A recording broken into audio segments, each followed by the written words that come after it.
this game gets better with every single new trailer. Oh, how are they doing this, bro? This new Mortal Kombat trailer just dumped even more dopeness onto the table. And I can't stress enough that this game cannot jump onto the shelves fast enough, bro. Alright, so boom, we get to the introduction of Reptile, who hasn't been seen on the scene since MKX. But this time, it seems like he's on the side of the heroes?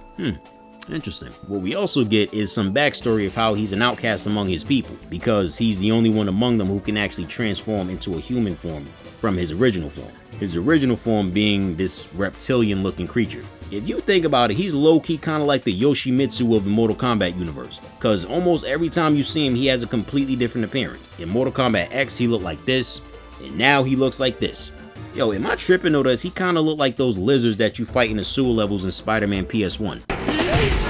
I like that they seem to be toying with the idea that certain people who used to be the bad guys in the previous universe are possibly heroes in this universe. Now that right there is a theory that I'll talk about in another video. But anyway, we then get a look at Ashrah, who hasn't appeared until recently. I don't even think she appeared in the first reboot universe. Now, if you're not familiar with her, she's a demon from the Netherrealm who used to run with cats like Quan Chi, and she was with this group called the Brotherhood of Shadow. And these cats would do things like wage whole invasions on places like Edenia. Now skip some time ahead, eventually she stopped rocking with Quan Chi, and of course Discount Kratos took that as disrespect, so he sent some of his goons after her. Now of course Ashrah didn't get caught, and she ended up escaping with this blade known as Chris. Basically what Chris is it's like a holy blade, and she would later find out that every time she murked a demon with that blade, she would notice that she felt better after doing so. And that's because every time she murks a demon from the Netherrealm with that blade, it ends up purifying her soul with every kill. So from that moment on, she kind of just made it her business to go around folding even more demons back savage. And her ultimate goal being to remove all of the evil that was in her soul. Basically as a way for atoning for all the evil shit that she's ever done in her life. Old girl just had an awakening one day, was like,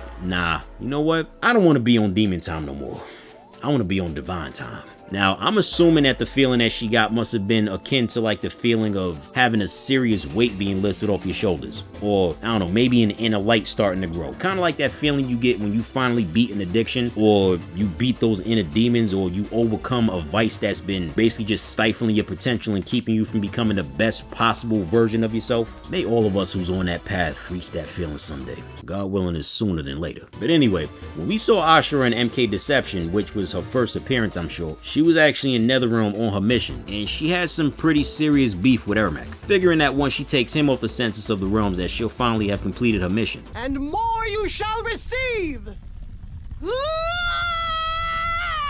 Now next up, we got the man of chaos himself, Havik, making a comeback for the first time in person since MK Armageddon. Now, Shang Tsung in MK11 actually made a brief reference to Havik, but you know, old boy never actually appeared in the flesh. Bro, in this Mortal Kombat 1 trailer, when I tell you his moveset looked crazy, pun kind of intended. Now, for those of you who don't know, Havik comes from Chaos Realm, where someone like the Joker would just be the average everyday citizen. After seeing Li Mei, Ashrah, and Havik come back in the New Era universe. Oh, by the way, Darius is also another character that they brought back from the original universe too. I didn't notice him last time. But these characters coming back could signify the return of a lot more characters, many more characters that longtime fans have been missing. Also, with Havik being here, this could potentially mean that the next reveal trailer, they just might bring back somebody from Order Realm. Now, I'm not sure if that person is going to be Hotaru, but somebody coming back. And for those of you who don't know, Order Realm is basically where stealing a loaf of bread will get you the death penalty. So don't go thinking that Sato is like the good to Chaos Realm's evil. Nah, they're both messed up in their own ways, bro. But the appearance of all of these characters in this new reveal trailer could possibly mean we'll get to finally explore even more realms in this game's story mode. With Reptile, we might finally get a chance to explore Zaterra. With Havik, we might end up exploring Chaos Realm even more than we did in MK Deception. Oh, by the way, you know, the Living Forest always creeped me the hell out when I was a kid playing, you know, Mortal Kombat Trilogy on the Nintendo 64.